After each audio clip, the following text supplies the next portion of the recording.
Bienvenue dans la pause fitness. Alors, ce podcast est réservé à ceux qui veulent améliorer leur nutrition, leur entraînement et aussi peut-être leur style de vie. Donc pour tous ceux qui me suivent depuis quelques temps déjà, vous pouvez me laisser une petite évaluation sur la plateforme de podcast de votre choix. C'est ce qui m'aide le plus. Allez, on démarre l'épisode.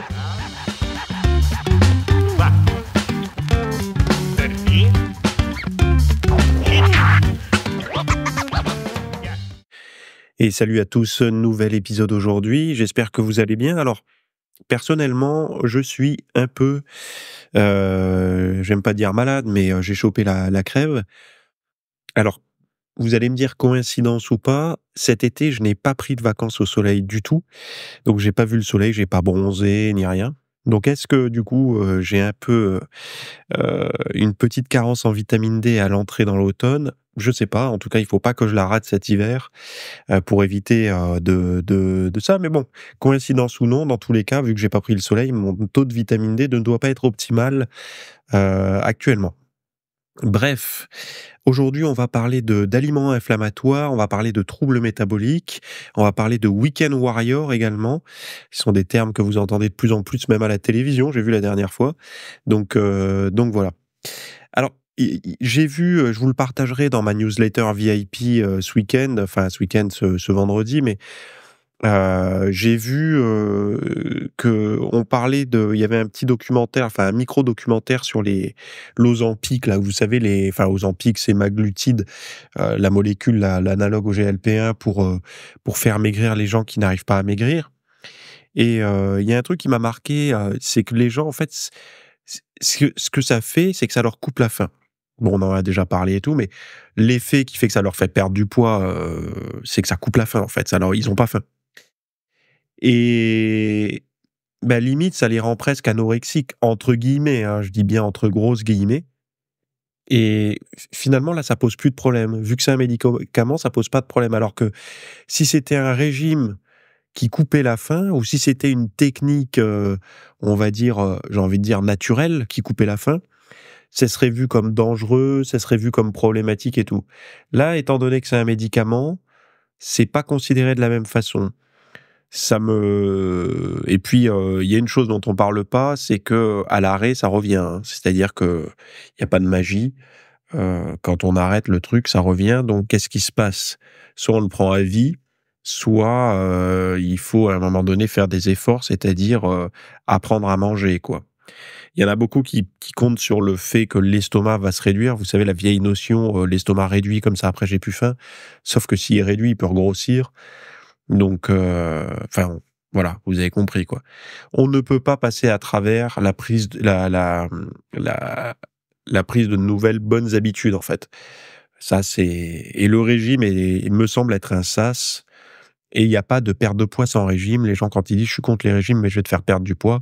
Oui, mais à un moment donné, tu vas mettre la personne au régime hypocalorique, sinon elle ne perdra pas de poids. Après, tu vas choisir une approche particulière, mais tu vas mettre une personne en hypocalorie, puisqu'il n'y a pas encore de personne qui sèche en étant en surplus calorique. Ça n'existe, c'est pas possible en fait. Physiologiquement, ça ne fonctionne pas. Bref, ah oui, je vous ai, parce que j'avais pas mal de demandes dessus, donc je vous ai fait une vidéo, donc avec voix off, plus toutes les images et tout, avec 34 idées pour votre matériel de musculation à la maison. Donc en fait, je vous ai montré tout mon home gym, appareil par appareil, avec même les petits accessoires et tout ça, en vous disant vous pouvez le trouver. Quand les versions n'existent plus, je vous ai mis des liens vers les versions qui ressemblent le plus, etc. Pour vous montrer déjà le pour et le contre, pourquoi j'ai choisi tel ou tel matériel. Et parce que vous savez, moi j'ai un home gym à la maison, mais pas un home gym en mode garage équipé, avec pièces dédiées et tout. Non, non. Moi, c'est un home gym mobile. Parce que des fois, je vais m'entraîner dans le bureau, des fois, je vais m'entraîner sur la terrasse, des fois, je vais m'entraîner sur l'autre terrasse, parce que j'ai une terrasse côté nord, côté est et l'autre côté ouest.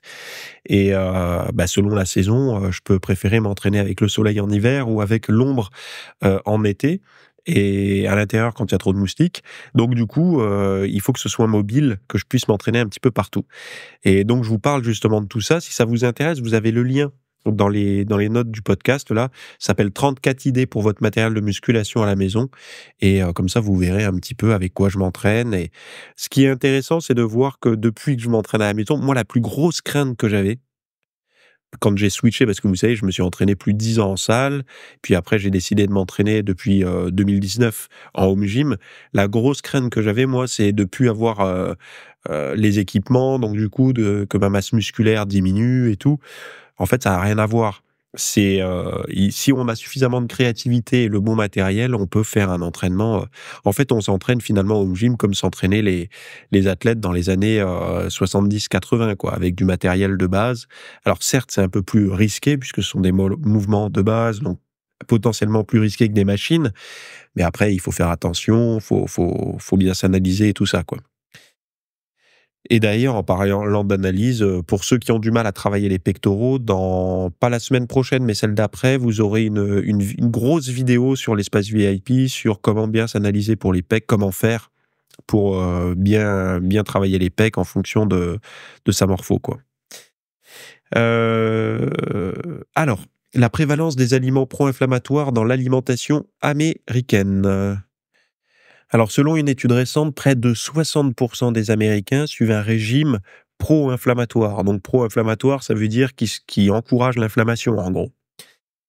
Donc, augmentant ainsi leur risque de maladies comme le cancer et les maladies cardiaques. Donc, menée par l'Université d'État de l'Ohio, cette recherche révèle que certaines populations, comme les Afro-Américains, les hommes et les personnes à faible revenu, sont davantage touchées.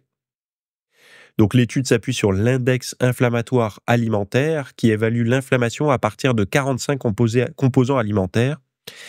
Et donc ça, moi, je serais intéressé que cet index inflammatoire alimentaire, on puisse l'avoir de manière démocratisée, facilement accessible, etc. Enfin, je sais pas ce que vous en pensez, mais moi, ça m'intéresse. Bah, ça existe déjà, mais de manière plus populaire, en fait. Donc les chercheurs ont découvert que 57% des adultes américains ont un régime pro-inflammatoire, tandis que 34% suivent un régime anti-inflammatoire. Donc Rachel Middaugh, auteure principale, souligne que même avec une consommation adéquate de fruits et légumes, un excès d'alcool ou de viande rouge peut rendre l'alimentation pro-inflammatoire. Elle encourage plutôt l'ajout d'aliments anti-inflammatoires comme le curcuma, l'ail et les légumes verts. Donc l'étude met également en lumière les difficultés d'accès à une alimentation saine, en particulier pour les populations à faible revenu, où les aliments sains sont souvent plus coûteux. Alors il y a deux choses par rapport à ça, c'est qu'il y a la faible disponibilité des aliments sains, c'est pas ça, c'est qu'il y a une trop forte disponibilité des aliments malsains. C'est-à-dire qu'aujourd'hui, qu'est-ce qui est marketé à fond les ballons? Qu'est-ce qui est mis en tête de gondole? Qu'est-ce qui est mis en échantillon quand vous faites vos courses en échantillon cadeau et tout? Ce ne sont que des aliments ultra transformés. C'est très rare que on vous mette un échantillon de brocoli, un échantillon de blanc de poulet ou quoi. Ça sera toujours de l'industriel, de l'ultra transformé. Donc le pouvoir marketing, la mise en avant, elle est en fait c'est le dopage des ventes fait par le marketing. Forcément, ça rend ces aliments-là plus accessibles. On a l'impression qu'ils sont plus facilement accessibles. Mais si on se donne la peine, on trouvera toujours un maraîcher. Alors si on est en province comme moi, on trouvera toujours un maraîcher pas très loin pour aller faire ses courses. Et il y en a beaucoup qui disent: «Ah mais c'est long et tout». Alors c'est long. Si vous le faites dans le même jour où vous faites vos courses, c'est pas plus long et vous pouvez, vous allez chercher votre drive, je sais pas, dans votre magasin préféré, mais vous prenez pas les légumes et les légumes, vous allez les prendre dans le maraîcher sur la route. Si vous arrivez à trouver un truc local pas trop cher et tout ça, au moins vous avez des aliments de bonne qualité pour un prix qui sera moins cher logiquement que celui de la grande surface pour une meilleure qualité. Donc il y a toujours des techniques. Là, ce qu'il dit, c'est intéressant parce qu'il montre que les gens, quand une consommation adéquate de fruits et légumes, finalement, cette consommation adéquate, elle est jamais adéquate à 100%. Et puis, il y a pas comment dire? Il y a pas de médicament alimentaire, en gros. C'est-à-dire que manger ces légumes, ça n'excuse pas, comment dire? Ça n'empêche pas de réduire sa consommation d'alcool, de viande, enfin pour ceux qui ont des problèmes avec la viande, parce qu'il faut pas oublier qu'il y a beaucoup de personnes qui mangent de la viande plus que des personnes qui font du sport sans faire de sport. C'est-à-dire qu'ils vont avoir de la viande à tous les repas, mais sans faire un pet de sport. Et puis, la viande qu'ils vont manger, ça va pas être de la viande de haute qualité, ça va être de la viande basse qualité, donc riche en oméga 6, pro-inflammatoire. Alors que, déjà, il y a pas que la viande comme source de protéines, il y en a d'autres. Et puis, l'excès, faut voir avec quoi c'est mangé. Globalement, moi, quand je regarde comment mangent les gens autour de moi, quand ils font pas attention, le soir, c'est un féculent et une viande ou une forme de protéines grasses ou lardon ou saucisse ou un steak ou des choses comme ça avec des pâtes ou du riz ou de la pomme de terre. Voilà, c'est cuit et puis les plus on va dire les plus sensibilisés vont avoir un peu de légumes à côté, mais globalement beaucoup vont manger féculents, protéines et graisses le soir avant d'aller se coucher, quoi. Donc c'est évidemment avec une diététique comme ça, on peut pas s'attendre non seulement à avoir des abdos, mais en plus avoir une bonne santé à moyen long terme. Je parle, hein, sur le moment, ça va pas vous tuer, mais à long terme, c'est pas une nutrition, une alimentation optimale, quoi. Donc il faut plutôt essayer de miser c'est un tout, quoi. C'est-à-dire que c'est pas parce qu'on mange des fruits et des légumes qu'on peut bouffer du saucisson tous les jours. En gros, quoi. C'est un peu ça. Et je sais que beaucoup aiment bien. C'est bon, j'ai pris ma salade, donc je peux me permettre. Je me souviens à l'époque, il y avait quelqu'un dans ma famille qui m'avait choqué, qui m'avait fait rire. Je dirais pas qui c'est. Il m'avait dit, il était jeune, hein, pourtant, il avait 35 ans à peu près, mais moi j'étais gosse, hein. Et mais ça m'avait marqué. Enfin, j'étais jeune adulte, fin ado, jeune adulte. Et on parlait de son cholestérol. Et il dit, j'ai du cholestérol, mais je prends des médicaments, comme ça je peux manger du poulet rôti avec des frites. Et en fait, le médicament lui donnait le droit de manger ça au lieu de faire attention à ce qu'il mange. Il prenait le médicament pour continuer à manger comme ce qui l'avait conduit peut-être à être en mauvaise santé. J'en sais rien après, hein, mais bon, bref, et il y en a beaucoup qui raisonnent comme ça avec l'alimentation. C'est-à-dire, vu que j'ai mangé mes haricots verts, je peux me permettre un sundae Nutella ou je sais même pas si ça existe en dessert, quoi. Bref, bon, on le sait, quelle que soit l'approche alimentaire qu'on a, le courant alimentaire qu'on suit et tout ça, il y a une chose qu'on retrouve, on va dire, dans 99,9% des cas, sont les végétaux, les herbes, les aromates et tout. Et pourquoi je dis 99,9% des cas? Parce qu'il y a ceux qui font les approches carnivores, notamment, vont avoir très très peu de végétaux dans leur alimentation, quoi. Voilà. Deuxième sujet, donc un tiers des Américains souffrent de troubles métaboliques, mais le jeûne intermittent pourrait aider. Alors, faut savoir une chose, c'est que quand vous avez des études comme ça qui sont faites sur les Américains, souvent, nous, on suit dans pas très longtemps la tendance. Alors, pas pour tout, hein, mais souvent, les trucs sur le surpoids et tout, on se moque un peu d'eux. Ah, là-bas, ils sont tous obèses, machin. Ouais, mais bon, ça arrive. Déjà, se moquer des obèses, c'est pas bien. Et en plus de ça, ce sont des choses qui arrivent après, progressivement, en Europe et en France, quoi. Donc, France, pays d'intellectuels plus malin que tout le monde, se fait frapper de plein fouet. Et d'ailleurs, je trouve que les intellectuels se font frapper de plein fouet des problèmes de graisse viscérale et tout. Le problème de la graisse viscérale, c'est que c'est visible. Le ventre tendu ou le ventre rond, c'est visible. Donc, du coup, c'est un marqueur de mauvaise santé visible à l'œil nu, quoi. C'est vrai qu'en France, on est un peu mince en professeurs et médecins fit. On n'en a pas. On n'a pas on n'en a pas, quoi. Il y en a un peu aux États-Unis, mais on n'en a pas en France, en tout cas. Quand je dis fit, c'est fit, hein, c'est pas juste qui est pas en surpoids. Fit qui fait du sport, qui prêche en fait ce qu'il recommande, quoi. Un tiers des Américains souffrent de troubles métaboliques, mais le jeûne intermittent pourrait aider. Donc une étude clinique récente menée par la Salk Institute et l'Université de Californie à San Diego révèle que le jeûne intermittent ou l'alimentation à horaire restreint pourrait offrir des avantages significatifs pour les adultes souffrant de syndrome métabolique. Ce syndrome, qui touche un tiers des adultes américains, regroupe des conditions telles que l'hypertension, l'excès de graisse abdominale, donc la graisse viscérale, et un taux de sucre sanguin élevé, augmentant ainsi le risque de maladies cardiaques, d'AVC et de diabète. Donc les participants ayant adopté un régime alimentaire limité, donc le jeûne à une fenêtre de 8 à 10 heures par jour, pendant 3 mois, ont observé des améliorations dans plusieurs marqueurs de santé, comme le contrôle de la glycémie, le cholestérol, ainsi qu'une réduction de la graisse abdominale. Ce protocole personnalisé semble plus accessible et durable que d'autres méthodes. Donc, l'étude souligne également que cette approche est efficace pour ceux qui prennent déjà des médicaments, offrant ainsi une solution complémentaire à des traitements pharmacologiques coûteux, comme l'Ozempic, justement le sémaglutide là. Cependant, des recherches supplémentaires sont nécessaires pour confirmer ces bénéfices à long terme. J'en parlais, vous savez que ma compagne est diététicienne, donc on en parlait, et c'est vrai que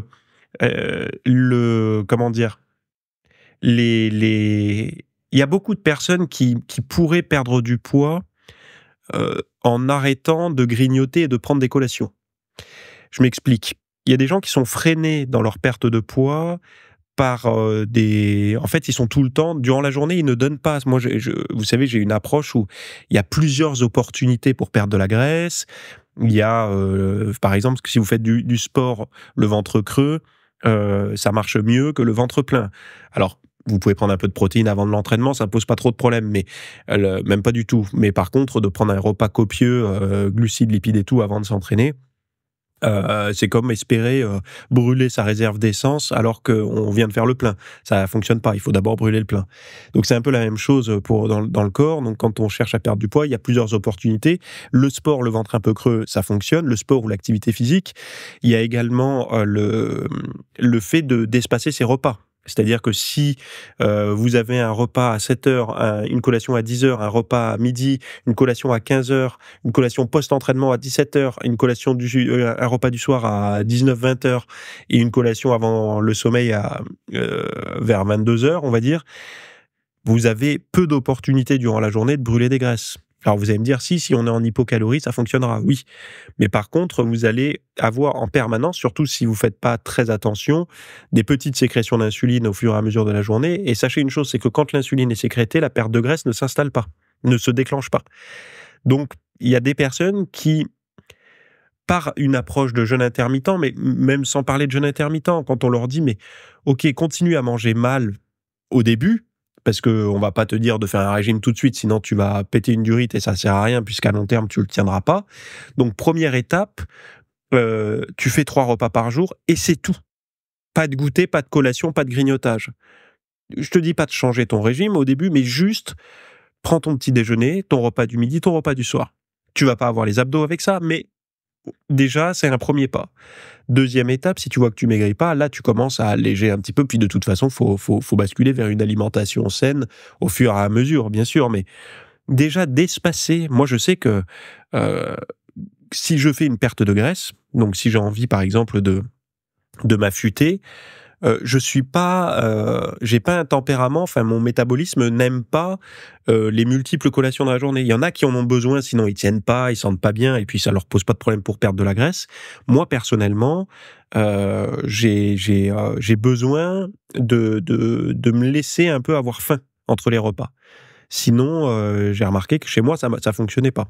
Donc après, il y a des astuces. Je bois un petit café si j'ai un creux ou un déca, quelque chose pour on va dire, me remplir un peu, me contourner en fait l'appétit qui est juste souvent de la gourmandise. Hein, c'est rarement de la vraie faim, puisqu'on n'a pas faim quand on mange 3 fois par jour.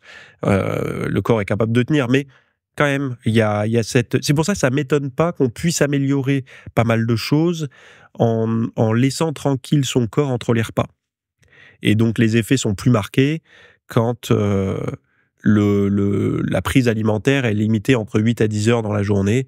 Donc par exemple, vous commencez à manger à 8 heures du matin votre petit déjeuner et votre dîner est à 19 heures, quoi. En gros, vous faites ça et vous avez Voilà, et dans cette tranche horaire, vous faites vos 3 repas et c'est tout. Donc du coup, vous allez avoir toute une nuit où vous allez dormir sans faire rentrer de calories. Forcément, c'est un réglage plus précis. Et beaucoup de personnes ne se rendent pas compte, mais pensent que des petits détails comme ça, de réglage des aliments, enfin des réglages des prises alimentaires, ça paye pas, mais c'est souvent ces petits dérèglements qui conduisent les gens au surpoids sur le moyen long terme. Et pas un problème X ou Y, c'est juste parfois une mauvaise organisation, une mauvaise gestion de l'apport calorique, une distribution trop fréquente dans la journée, et durant la soirée aussi, hein, des gens qui vont manger jusqu'à 22h, 23h, minuit, ils vont encore avoir à manger. Tout ça, ça peut s'alléger. Et je tiens à rassurer beaucoup de personnes, mais on peut conserver un physique fit avec 3 repas par jour. Il faut arrêter. Après, il faut savoir manger, hein, évidemment. Si vous faites 3 repas qui sont composés de légumes et de glucides et que vous vous entraînez pour prendre du muscle, ça va être compliqué. Mais si vous avez suffisamment de protéines, si vous savez manger, en gros, vous n'avez pas trop de problèmes avec ça, quoi. Sauf si vous êtes bodybuilder et que votre apport calorique doit s'approcher des 3500, 4000, 4500, voire plus par jour. Ok, mais sinon, si vous êtes dans la moyenne, c'est-à-dire entre 2000 et 3000 calories par jour, vous êtes bien, quoi. Troisième sujet, donc l'exercice du week-end. Alors, bon, encore une fois, il faut que je le précise, mais tout ce dont je parle est linké, sourcé dans les notes.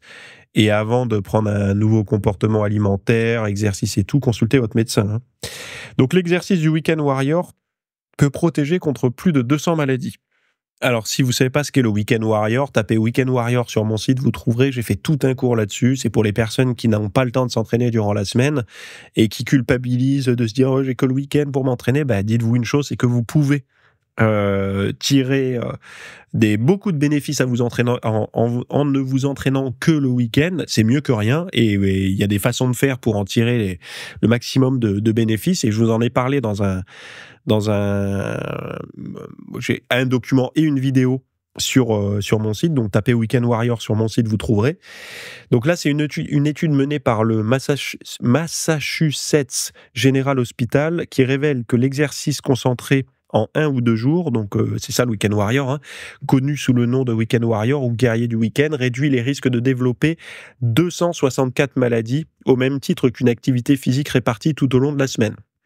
Donc, alors, moi qui ai consulté beaucoup d'études, l'optimal, c'est quand même d'en faire plus souvent, hein.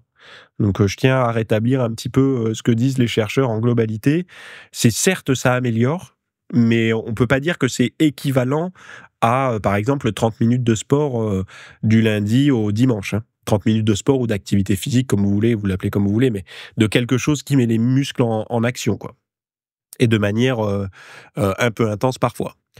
Donc, publié dans Circulation, cette recherche montre que cette pratique diminue les risques de maladies cardiovasculaires ainsi que les troubles rénaux, neurologiques et de l'humeur. Donc, c'est assez global. L'étude, basée sur les données de 89 573 personnes équipées de capteurs d'activité, a comparé les bénéfices de différents schémas d'exercice physique.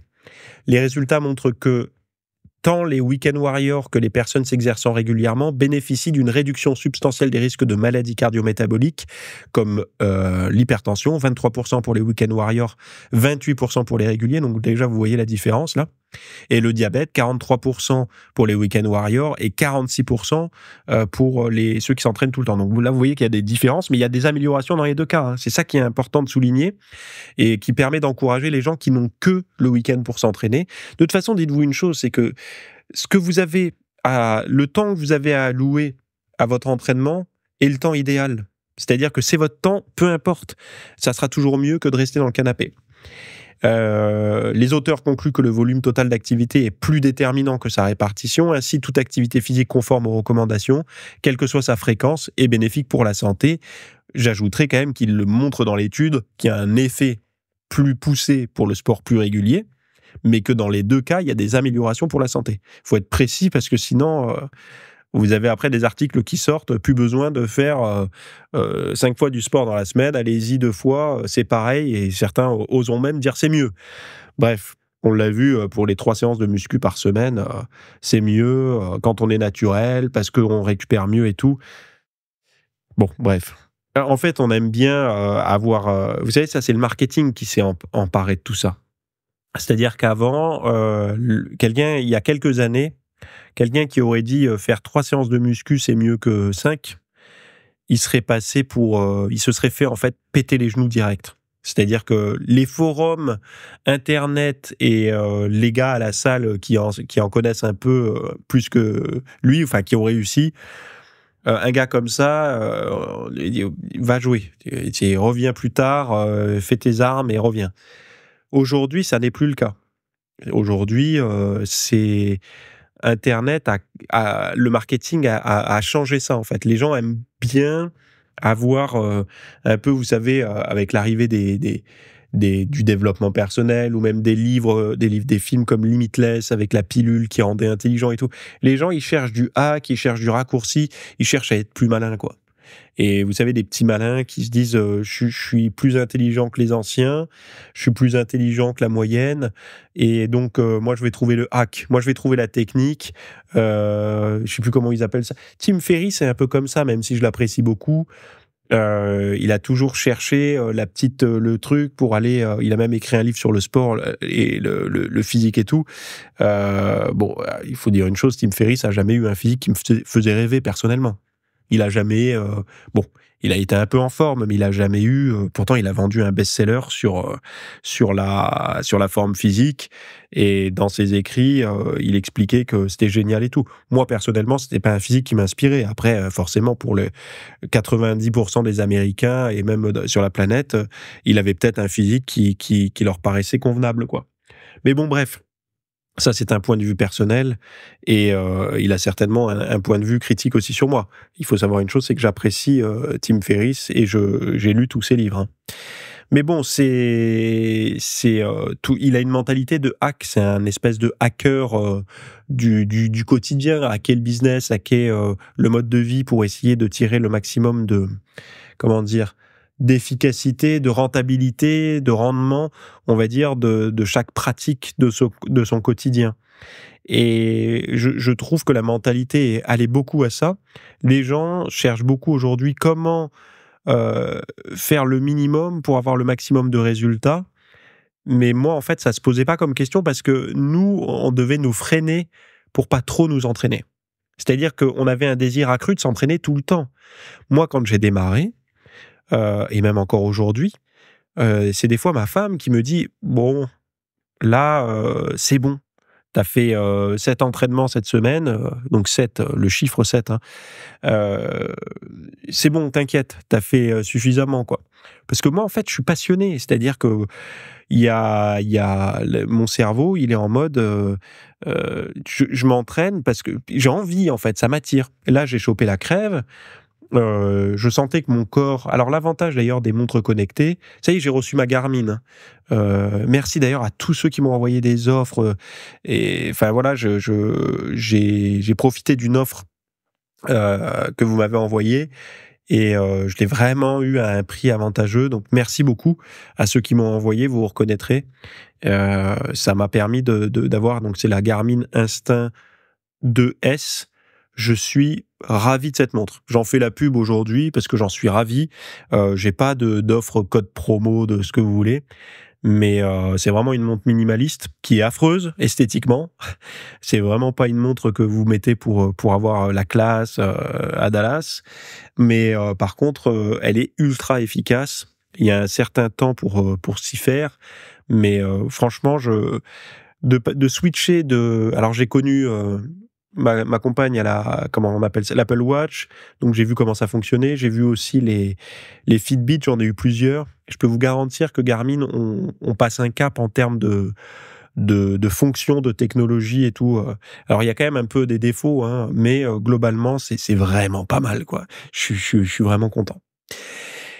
Donc de quoi on parlait là ? De quoi on parlait ?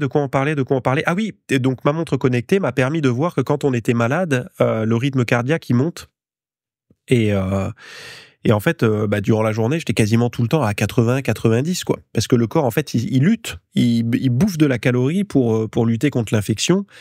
J'ai vu que mon sommeil était de piètre qualité, bien que j'avais des nuits de 8-9 heures. Hein.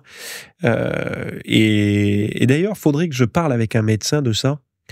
Est-ce que quand on a une bonne forme physique, la fièvre, en fait, l'intensité, la durée de l'infection est plus courte, mais par contre, la capacité à monter en fièvre et tout ça est plus forte. Comme si, parce qu'il faut vous dire une chose, avoir de la fièvre et monter en fièvre, c'est pas une mauvaise chose. Enfin voilà, la température monte pour, en gros, killer le virus, quoi. Donc tuer le virus. Je fais un gros raccourci, hein, un médecin me taperait sur les doigts certainement. Mais de faire de la fièvre, ce n'est pas une problématique. Hein. Si ça reste dans la limite du raisonnable, c'est pas une problématique, c'est une réaction physiologique normale de défense. Mais alors que et je serais curieux de savoir si les gens en bonne santé, vous savez, comme les sportifs en très bonne santé, ils thermorégulent beaucoup plus, donc ils transpirent pas mal pour thermoréguler. Là où ça devient pour le commun des mortels, avoir une transpiration excessive, c'est un handicap.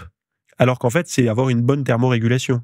Donc c'est physiologiquement, c'est bien, mais au niveau sociétal, je sais pas si on peut dire comme ça, dans la vie de tous les jours, beaucoup se trouvent handicapés par ça. Je serais curieux de savoir si la fièvre, c'est pareil. Parce qu'en fait, nous, on pense en termes d'arrêt maladie, de mince, je peux pas faire de sport, de mince, je peux pas aller bosser.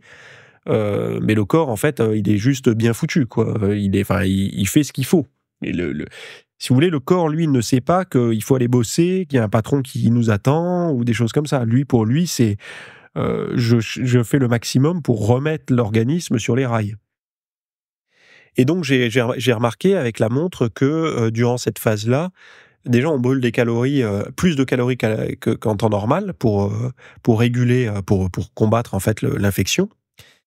Et puis, je me suis dit, dès le deuxième jour, alors pas le jour où j'ai eu de la fièvre, mais dès le deuxième jour, quand la fièvre est descendue, parce qu'en général, ça dure moins la fièvre chez moi, c'est 12 heures, hein, c'est même pas 24 heures, c'est 12 heures, et après, ça se barre. Comment dire, j'avais envie de faire du sport, mais je me suis dit, est-ce que c'est malin? Est-ce que je vais pas payer la facture sur la récupération après, quoi? C'est-à-dire alors du coup, je me suis dit, allez, laisse-toi le week-end, tu t'entraînes pas, donc j'ai pas fait de sport vendredi, samedi, dimanche, de manière à laisser mon corps récupérer à 100%. Bon, aujourd'hui, j'ai encore le nez pris, mais la fièvre a disparu. Et enfin même globalement, tous les symptômes, je me sens apte à faire du sport, quoi. Et je pense qu'il faut s'écouter avec ce genre de choses et d'être capable, quand on est passionné, j'en reviens à ça, quand on est passionné, on a du mal à tirer le frein à main parce que, vous savez, c'est un peu comme une personne qui a du mal à se passer de son carré de chocolat, ou une personne qui a du mal à se passer de sa cigarette, ou une personne qui a du mal à se passer de sa partie de jeux vidéo tous les jours. Nous, on a du mal à se passer de notre petite séance de sport parce qu'on aime ça. Et je reviens à ce que je disais tout à l'heure. Il y a des gens pour qui ils cherchent à en faire le moins possible. Donc, ils vont chercher à manger la juste dose de légumes parce qu'ils aiment tellement pas ça qu'ils mangent par principe. Mais s'ils peuvent en manger moins, c'est mieux pour eux. Et alors que d'autres, comme moi, comme vous, certainement, manger des légumes, ça fait partie du quotidien. Vous n'envisagez même pas une assiette sans un légume. Donc pour vous, en fait, il n'y a même pas besoin de vous forcer, c'est comme ça. Et pour le sport, vous n'envisagez pas passer plusieurs jours sans vous exercer. Il faut vraiment qu'il y ait quelque chose de précis et vraiment de très handicapant pour que vous ne fassiez pas votre séance de sport. C'est comme moi, quoi. Et donc, c'est vraiment deux points de vue différents. Donc, il faut savoir une chose, c'est que le nôtre, de point de vue, est minoritaire. C'est-à-dire que s'il était majoritaire, il n'y aurait pas de surpoids et d'obésité. Mais il est minoritaire, donc un bon marketeur, lui, il cherche à vendre le plus. Hein. Il ne va pas se contenter d'un petit marché. Il va vouloir un gros marché, donc le marché des masses, et donc il va vouloir séduire. Donc c'est pour ça qu'on a vu naître beaucoup de méthodes caressant dans le sens du poil des individus. Voilà. Et pourtant, les auteurs n'ont ni le physique qui fait rêver, ni... c'est du... ouais, c'est du début de gamme, quoi, on va dire, en termes de forme physique. Faut pas oublier que moi, je fais un podcast sur le fitness, modeling fitness, tout ce que vous voulez, où il y a une dimension entre guillemets esthétique, même si ça reste totalement subjectif, hein, chacun se trouve bien ou pas bien. Moi, j'ai atteint un physique qui, moi, personnellement, me convient, mais je suis totalement conscient que chez vous, il vous convient probablement pas, vous voulez ou plus ou moins, ou plus sec, ou plus massif ou autre, c'est totalement subjectif, mais je suis aussi conscient que c'est un niveau légèrement au-dessus de la forme physique globale des plus populaires dans le comment dire, pas dans le fitness, parce qu'à partir du moment où on est dans le fitness, souvent, notamment en France, les physiques sont quand même très en forme, mais dans les trucs, on va dire, je vais pas dire low cost, mais très grand public pour la perte de poids, par exemple, quoi. Bref, parce que très grand public, non, hein. Si vous prenez le très très grand public dans la muscu, vous regardez un Thibaut InShape, il a un physique super en forme. Donc, dès que vous basculez en fait dans le précis de la musculation, vous allez avoir des personnes plus en forme. Mais dès que vous êtes dans le généraliste de la forme physique, les gens très souvent ils vont avoir des arguments comme 3 fois par semaine s'entraîner en muscu, c'est mieux que 5 fois. Et ça, c'est problématique. Enfin, moi, en fait, je sais direct. Vous savez, j'ai des marqueurs pour savoir si la personne en face est compétente pour quand elle m'écrit ou elle dialogue et tout. C'est si la personne me dit on ne peut pas perdre de graisse localement. C'est une connerie, la perte de graisse locale, c'est un coût marketing, on ne peut pas perdre de la graisse localement. Si quelqu'un m'affirme ça avec beaucoup d'assurance et tout, je sais malheureusement qu'elle n'a pas beaucoup de connaissances. Déjà, c'est le premier marqueur. Il y avait un autre marqueur aussi, mais ah oui, le deuxième marqueur, c'est quand une personne arrive et dit les régimes, ça fonctionne pas.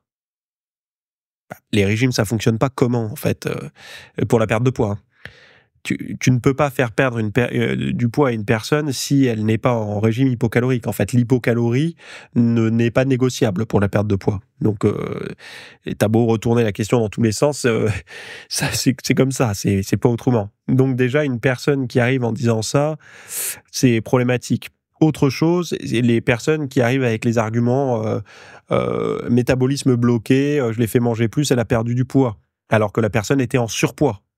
Chez une personne très mince, qui a abusé et tout, des régimes et qui a complètement ralenti son métabolisme et qui est en hypocalorie constante depuis des années, je veux bien. Mais chez une personne fraîchement au régime qui dit j'ai mon métabolisme bloqué, non. Et ça, en fait, pour moi, c'est tout un tas de petits drapeaux rouges comme ça qui me montrent que la personne n'a pas très souvent le nez dans les études ou dans la littérature ou dans les livres de diététique, voilà, et qui a aussi pas beaucoup d'expérience sur soi-même de terrain, parce que sinon elle pourrait pas avoir ce genre d'affirmation. Et bon, voilà, moi c'est des petits marqueurs comme ça. Alors j'en ai d'autres, hein, j'en ai plein. Je les ai pas tous de tête. En fait, c'est quand les personnes le disent que ça me marque, parce que, enfin voilà quoi. Donc je reviens à mes 34 idées pour le matériel de musculation à la maison. Donc c'est mon équipement actuel qui me permet de maintenir ma forme, hein, bon voilà, sans envahir mon espace de vie. Donc c'est flexible, ça évolue, et bon, l'avantage c'est que c'est adapté à tous les niveaux du matos comme ça. Et on n'a pas besoin d'habiter dans une villa ou d'avoir un garage, ou voilà, si vous avez le coin d'une chambre ou le fond d'un balcon, ça suffit largement pour justement vous mettre votre équipement. Et bon, ben voilà, j'ai réfléchi à mes achats, moi, pour qu'ils puissent être facilement modulables dans mon espace de vie, mais sans dénaturer aussi la déco intérieure. Moi, j'ai pas envie de vivre dans un endroit qui est complètement pollué par des équipements de sport, et d'avoir, voilà, j'aime bien quand même un peu d'avoir un intérieur chaleureux. Ça m'intéresse pas d'avoir un intérieur en bordel avec des haltères qui traînent et tout, hors de question, quoi. C'est voilà, donc tout ça a été réfléchi dans ce sens-là. Et c'est pour ça que, enfin moi personnellement, j'ai jamais trouvé de contenu sur ça. Donc j'ai proposé ce contenu et vous pouvez le retrouver. Ça s'appelle 34 idées pour votre matériel de musculation à la maison. Vous avez le lien dans les notes de cette petite émission. Je vous remercie encore une fois pour tous vos avis que vous me laissez sur toutes les plateformes. Ça me touche, ça me fait très plaisir. Je les lis et honnêtement, c'est très gentil, quoi. Et ben voilà, on se retrouve la semaine prochaine pour un nouvel épisode. Ceux qui sont motivés, allez dans les notes voir tous les liens dont je vous ai parlé, plus le home gym là. Et ben bonne semaine à toutes et à tous. Bye bye. Merci d'avoir écouté cet épisode. Alors, avant de partir, j'avais juste quelque chose à vous partager. C'est vrai que vous avez peut-être des temps morts à meubler, que ce soit des temps de trajet dans les transports en commun, du cardio un petit peu long sur un tapis de course, ou alors tout simplement envie de remplacer les programmes que vous avez la soirée pour de l'apprentissage. Vous êtes peut-être adepte des émissions, des documentaires, des reportages, etc. Sauf que dans le monde de la musculation, de la nutrition, du développement, d'un mode de vie sain, etc. C'est un peu maigre en contenu dans les médias grand public. Et donc, ce que je vous propose, moi, personnellement, c'est d'aller faire un tour dans la bibliothèque alors, c'est un Netflix version fitness privée qui vous coûtera moins cher qu'un lavage auto au rouleau par mois. Et là, vous avez vraiment tous les sujets. Alors, c'est plein de cours que je propose. Il y en a déjà plus de 300. Ce sont sur le sommeil, sur les hormones, sur la nutrition. Donc ça peut être pourquoi on a faim, pourquoi on n'arrive pas à tenir un régime, comment faire, quelles sont les solutions, mais aussi d'anatomie pour l'entraînement, des programmes d'entraînement. Donc tout ce qui est lié à la perte de graisse, si vous avez du gras sur le bas du ventre depuis des années, ou alors si vous avez du mal à prendre de la masse musculaire, tous ces sujets du plus connu, entre guillemets, du plus recherché au plus pointu. Tous ces sujets sont largement abordés dans cet espace VIP.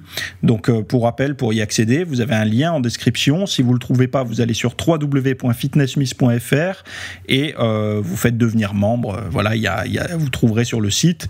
Et vous accédez à ce contenu caché que vous pourrez écouter partout. Voilà, je vous laisse ici. Très bonne fin de journée à tous.